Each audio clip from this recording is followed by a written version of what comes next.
Isang araw, nagising ako sa mapayapang lugar.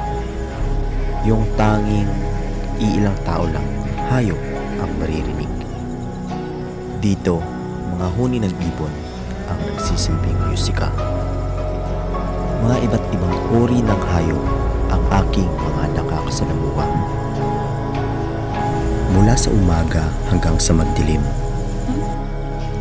magagawa ko na ang aking nanaisin. Tiyak hindi ako mabibitin. Walang masyadong pagmamadali dahil dito ang iyong tinanim na binhi ay iyong aanihin sa takdang panahon. Kaya habang naghihintay ng panahon sa pag-ani, marami pang oras bigyang halaga ang mga maliliit na bagay.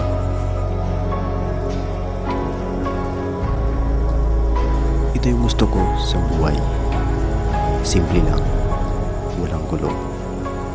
At wala kang maririnig na ingay kundi ang mga ibon sa kabundukan. Ikaw, ano ang mga bagay na hindi mo makakalimutan at mga magagandang alaala mo sa buhay?